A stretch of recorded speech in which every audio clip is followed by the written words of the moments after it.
मध्ये जाऊन उमंग app download करायचं आहे. केल्यानंतर उमंग ॲप ओपन करायचं आहे. माझा ऑलरेडी डाउनलोड आहे, तुम्ही करून घ्या. याच्यावर क्लिक केल्यानंतर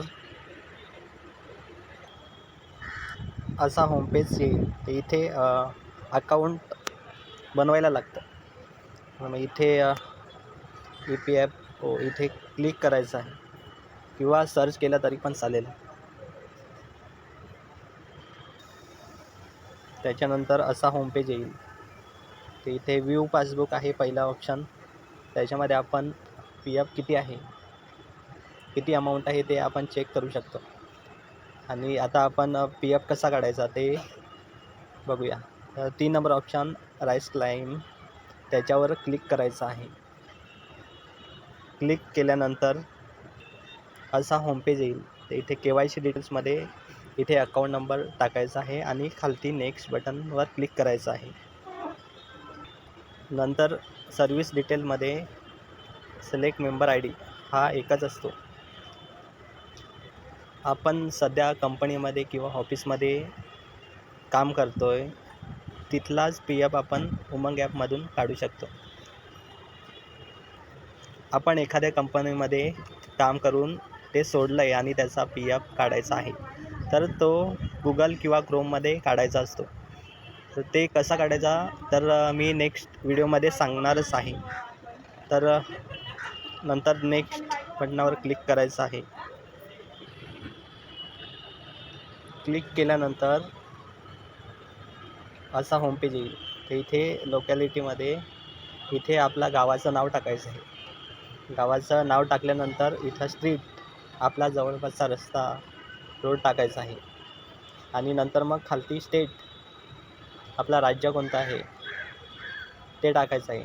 नंतर डिस्ट्रिक्ट, जिल्हा कोणता आहे ते टाकायचं आहे. नंतर आपलं सिटी नेम टाकायचं आहे आणि पिनकोड टाकायचं आहे. नंतर नेक्स्ट बटनावर क्लिक करायचं आहे.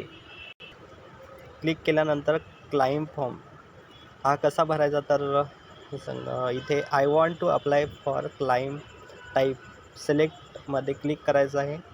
फॉर्म 31 त्याच्यावर क्लिक करायचं आहे. आणि त्याच्यानंतर खालती आपण इथे इनलेस नाव आहे त्याच्यावर क्लिक करायचं आहे.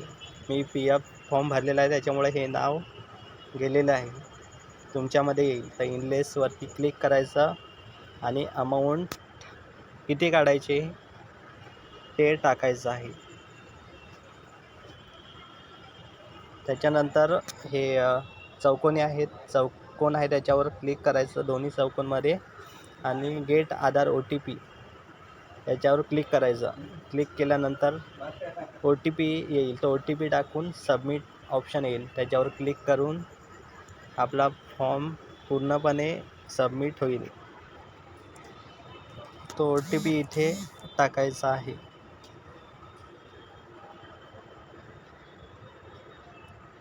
आणि सबमिट ऑप्शन आहे 42 51 37 आणि सबमिटवर क्लिक करायचं आहे. आणि आपल्याला स्टेटस चेक करायचा असेल तर बॅक घ्या. बॅक झाल्यानंतर ट्रॅक क्लाइमवर क्लिक केलं की इथे समोरच आपला फॉर्म सबमिट झाला आहे ते येईल, ट्रॅकिंग ID येईल. थँक्यू. व्हिडिओ कसा वाटला लाईक कमेंटमध्ये सांगा आणि सबस्क्राईब पण करा. आणि पुढचा व्हिडिओ लवकरच बनवणार आहे मी. व्हिडिओ कसा वाटला तर सांगा नक्कीच.